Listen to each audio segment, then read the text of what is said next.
Hello there, very good evening and welcome to the news at 6 here on Rajya Sabha TV. Glad you could join us this Saturday evening. I'm Tracy Shilshi and in the next 30 minutes I'll be getting you the top stories from India and across the world. Let's start with the headlines. Pro-Jallikattu protesters in Tamil Nadu taste victory.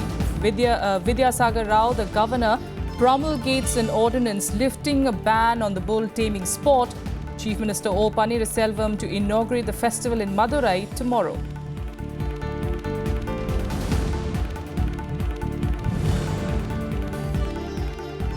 Pakistan hands over Chandu Babulal Chavan to Indian authorities. 22-year-old soldier from Maharashtra had inadvertently crossed the LOC on the 29th of September after India's surgical strikes.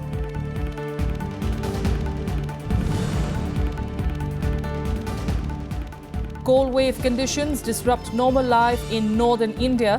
Met Department predicts more snow and rainfall in the Kashmir Valley for the next 6 days.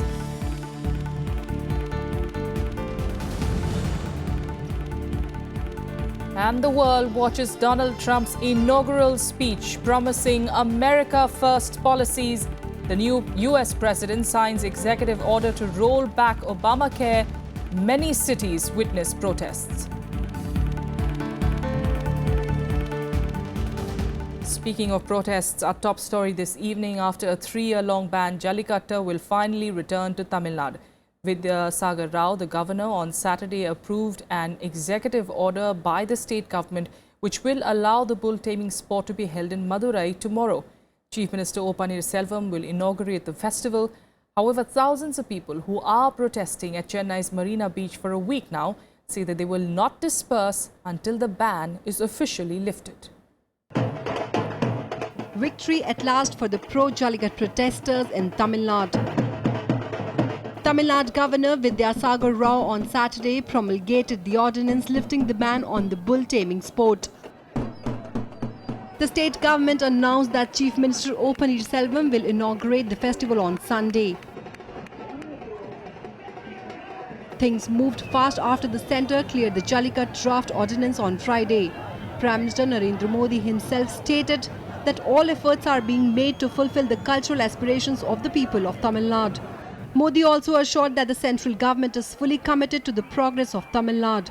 Despite the PM's statements, the protests continued on the Marina Beach for the 5th day in a row, with demonstrators saying they will not budge before a formal order was issued. AIA-DMK MPs of both the houses met President Pranab Mukherjee again on Saturday, seeking his intervention into the matter. For the conduct of Jallikattu. The non-stop protests have seen commercial establishments and schools closed across Tamil Nadu for almost a week now. Bureau Report, Rajya Sabha TV. Another one of our headline stories: Pakistani authorities today released an Indian soldier, Chandu Chavan, who inadvertently crossed the border in 2016. Chavan was handed over to Indian authorities through the Attari-Wagah border. A 22-year-old soldier from the 37 Rashtriya Rifles, Chandu had mistakenly crossed the LOC just hours after India conducted the surgical strikes on terrorist bases across the border. Earlier, Union Minister of State for Defence Subhash Bhamre had said that Pakistan had assured that Chavan will be released after an inquiry. Pakistan has called Chavan's release a goodwill gesture. All right, looking forward to more reactions on that story. Meanwhile, let's get you all the election-related news now. The Election Commission has pulled up the NITI Ayog for holding special Gram Sabhas in the 5 poll-bound states without seeking its permission. In fact, it has said that such event can only be organized after the elections are over. In a letter to the NITI Ayog Vice Chairman, the Commission said that while it is organizing special Gram Sabhas across the country on the 26th of January to outline priorities of citizens, including in poll-bound Goa, Uttar Pradesh, Uttarakhand, Manipur and Punjab, it has not endorsed a copy to it as mandated under the Model Code of Conduct. The Commission said a prior approval of the Model Code angle should have been taken.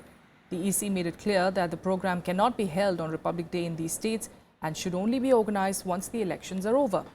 The issue was raised by the Chief Electoral Officer of Goa, who had flagged it before the poll watchdog.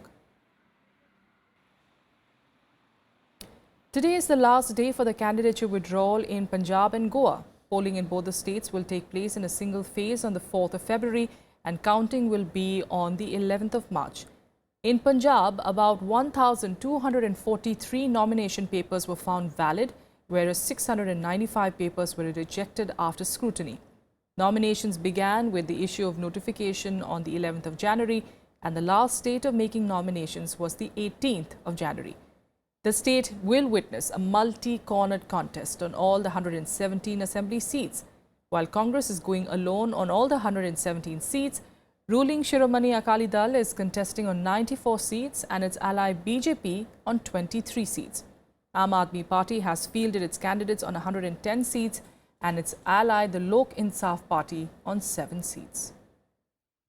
In Goa, 405 nominations were filed for 40 constituencies. Nominations began with the issue of notification on the 11th of January and the last date of making nominations was the 18th of January. Goa is going to see a three-pronged fight with the ruling BJP, opposition Congress and the new entrant Aam Aadmi Party pitted against each other.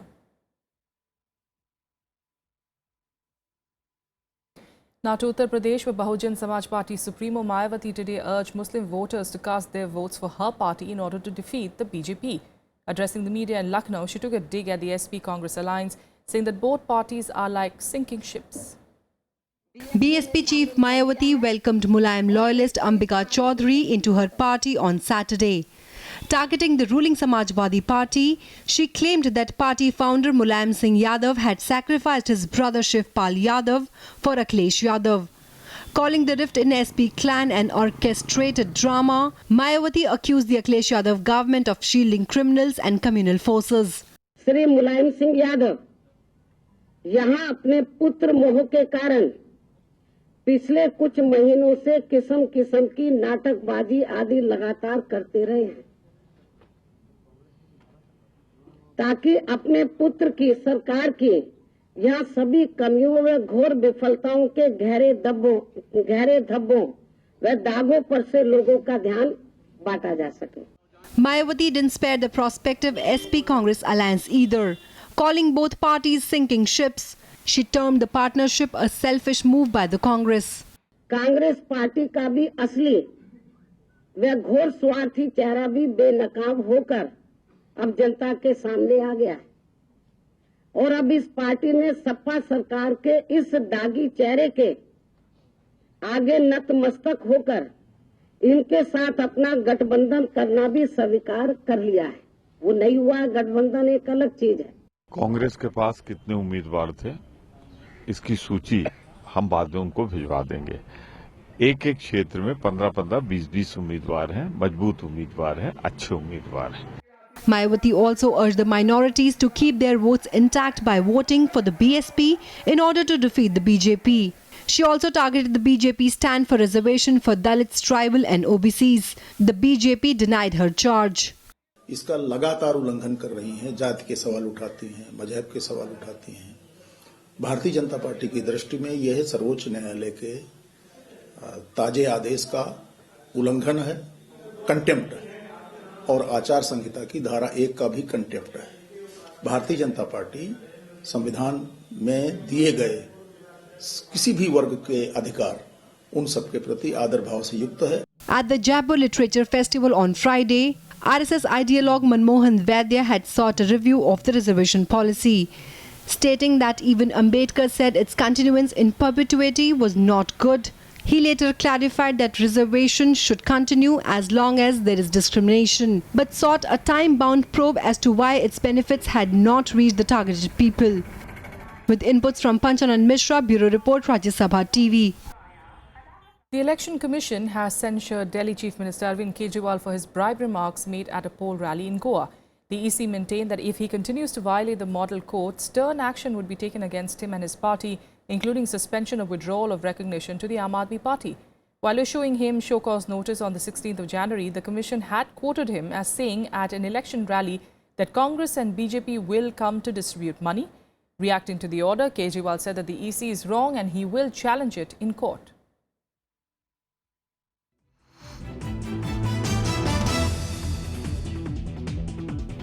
More national news now. In cold wave conditions continue to disrupt normal life in northern India. The Met Department has predicted more snow and rainfall in the Kashmir Valley for the next 6 days, while it says that western disturbances could cause a further dip in the temperature. People across northern India battling icy winds as the cold wave tightened its grip on the region. In Delhi, residents huddled around bonfires as the minimum temperature dropped to 6 degrees Celsius on Friday. कभी आग जला के सेकते हैं, कभी कंबल ओढ़ के बैठते हैं। परेशानी बहुत तरह का है, हमें नहीं, पब्लिक को भी, जितने भी पब्लिक हैं, हर एक आदमी को पटरी पे चाहे आसपास चाहे कोई भी घर से जल्दी बाहर निकलना ना चाहते। Train services continue to remain disrupted, with 30 of them delayed, 4 rescheduled and 5 cancelled due to fog or other operational reasons. Cold wave conditions intensified in Shimla that recorded a minimum temperature of -6.4 degrees. ठंड बहुत है, ना पानी है, ना light है, ना कुछ है, बड़ी दिक्कत है। सड़कें वो जाम पड़ी हुई हैं, कुछ भी नहीं है।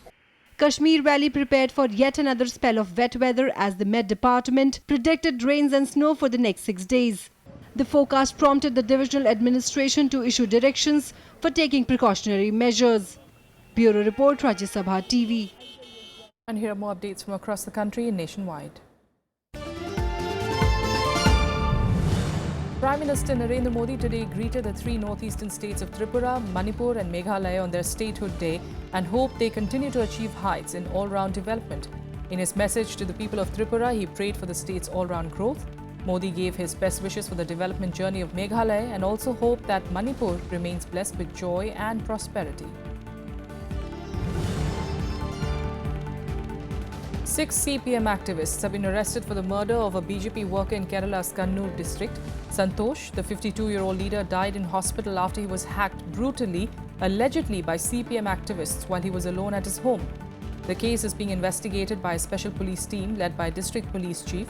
The police clarified that it was an incident of political murder.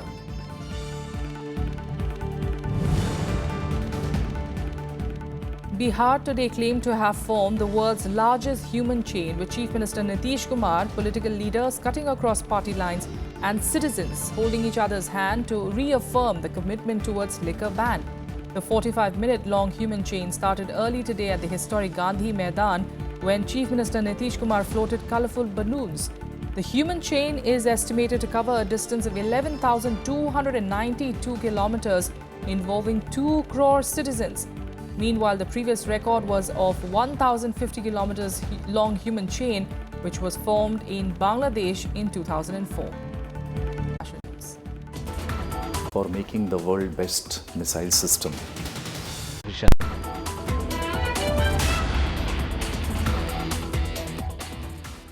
Welcome back. Our top international story. Donald Trump has been sworn in as the 45th President of the United States. Within hours of taking oath, Trump signed an executive order aimed at minimizing the economic... Donald John Trump, do solemnly swear that I will faithfully execute that I will faithfully execute the office of President of the United States the office of President of the United States and will, to the best of my ability, preserve, protect, and defend the Constitution of the United States. The Constitution of the United States. So help me God. So help me God. Congratulations.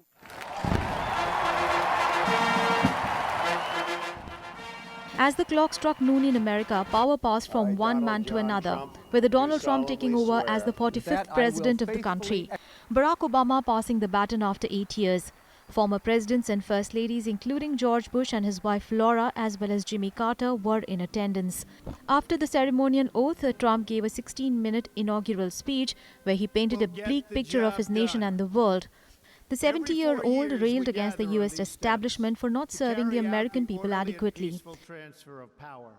This American carnage stops right here and stops right now.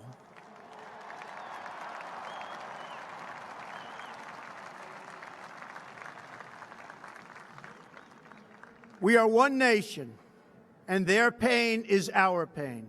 Their dreams are our dreams, and their success will be our success. We share one heart, one home, and one glorious destiny. The oath of office I take today is an oath of allegiance to all Americans. He spoke of abandoned factories, rampant crime and a failed education system, pledging that his presidency would bring about change. We will reinforce old alliances and form new ones and unite the civilized world against radical Islamic terrorism, which we will eradicate completely from the face of the earth.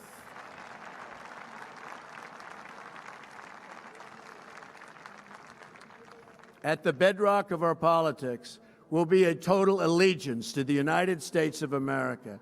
And through our loyalty to our country, we will rediscover our loyalty to each other. When you open your heart to patriotism, there is no room for prejudice. While thousands of Trump supporters travelled across the country to witness the occasion from the National Mall, there was a crowd of protesters too. 217 people were arrested as violence broke out. 6 police officers also suffered minor injuries. Protests were also reported worldwide, including in Spain, Mexico and London. And throughout the city, we have seen hundreds upon hundreds of protesters who have respected our laws and made their voices heard through nonviolent acts of protest.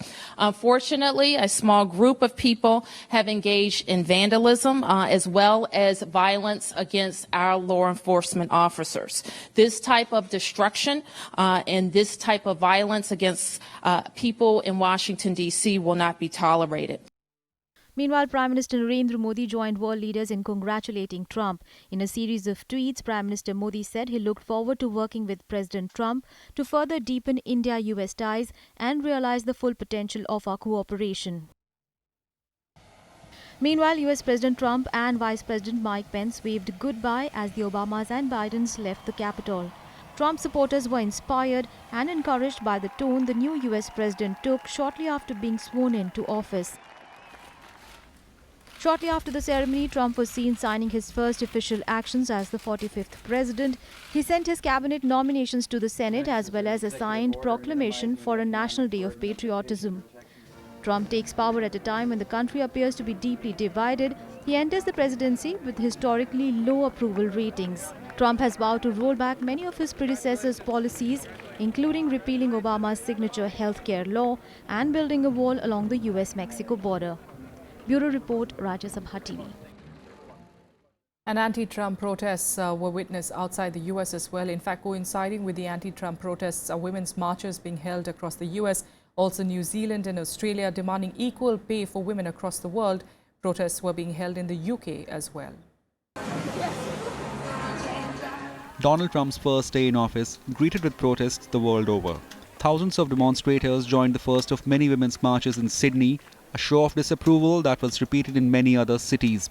The message today is not just to Trump. The message today is to all the regressive political agendas around the globe, including those in Australia, that we're not going to be silent while there is still bigotry and sexism and racism that's part and parcel in national policy. So this is not an anti-Trump march per se.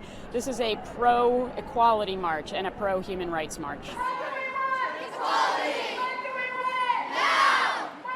In Sydney, about 3,000 people, both men and women, gathered for a rally in Hyde Park before marching to the US consulate downtown. Well, look, really, it's a protest against misogyny. It's a protest against the rise of fascism in Western politics. It's a protest, we're protesting for inclusiveness and equality. And that's really what today is all about. Exactly, and we want to send a sign to the women in the US that we're all in this together. What happens next is up to us. Protests were also held in 4 cities in New Zealand, where people marched peacefully. In the UK, banners were draped across London's Tower Bridge expressing displeasure at the inauguration of Donald Trump as US president. Bridges, not walls. Building bridges, not walls. People of the world, where you been? When the sun Protesters on the drawbridge with its 2 Gothic-style towers held up a pink letter reading "Act Now" soon after sunrise. Similar banners were also put up near the British Parliament. We are just here to show our support to groups who are under attack in the UK, across Europe and in the US as well, and to reject the rise of what we feel is very divisive far-right politics. Speaking about the Trump's inauguration in Myanmar capital Yangon, British Foreign Secretary Boris Johnson said he is optimistic about Britain-US ties after the inauguration of President Donald Trump. Our new president has made it very clear that he wants to put Britain at the front of the line for a new trade deal. Obviously that's extremely exciting and important. The crucial, and he's very keen to get it done as fast as possible, very optimistic that it can be done very soon. I think he said, within a short period after the exit from the EU, and that's great. While leaders of the far right in the West are enthusiastic in congratulating Trump, the response among Europe's establishment was less sympathetic. While many found Trump's inauguration speech downright hostile, others said Europe must take its destiny and security in its own hand. Bureau Report, Rajya Sabha TV. And here are more international news updates in Global Buzz. At least 21 people were killed and 40 more wounded in an explosion at a busy vegetable market in Pakistan's Parachinar city. The explosion took place while the market was crowded with retailers buying fruits and vegetables from a wholesale shop. Security forces have cordoned off the area and a search operation is currently underway. At least 2 people were killed and 10 others are missing after a hotel in central China was buried in a landslide. Crews were working to dig out those trapped in the Mirage Hotel that was struck by the disaster on Friday. 3 people have been rescued so far. The cause of the collapse is under investigation. 4 more people were rescued overnight from a hotel in Italy which was destroyed by an avalanche 3 days ago. 9 people have been recovered alive from the Rigopiano Hotel in the eastern Abruzzo region. At least 15 people are still missing though after the avalanche that came after several earthquakes and heavy snowfall. 4 bodies have been found so far. All right, now some sports. And at the Australian Open, Rafael Nadal and Milos Raonic overcame tough challenges in the third round to advance to the last 16. Meanwhile, women's world number 1 Serena Williams had an easy outing as she progressed to the 4th round. It was also a good day for India as well, as both Sania Mirza and Rohan Bopanna reached the 2nd round in the mixed doubles category with their respective partners. India's Rohan Bopanna and Sania Mirza advanced to the 2nd round of the mixed doubles category with their partners. The second seed duo of Sania Mirza and Croatian Ivan Dodig scored a 7-5, 6-4 set victory over German-Croatian pair of Laura Siegemund and Mate Pavic.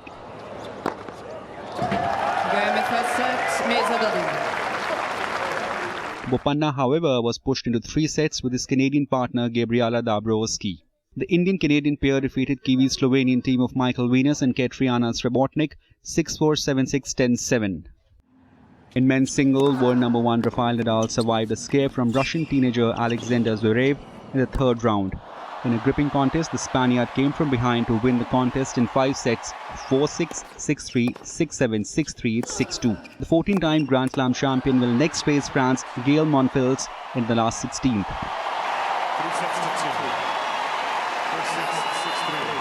World number 3 Milos Raonic also had to toil hard for his win over Frenchman Joël Simon in the 3rd round.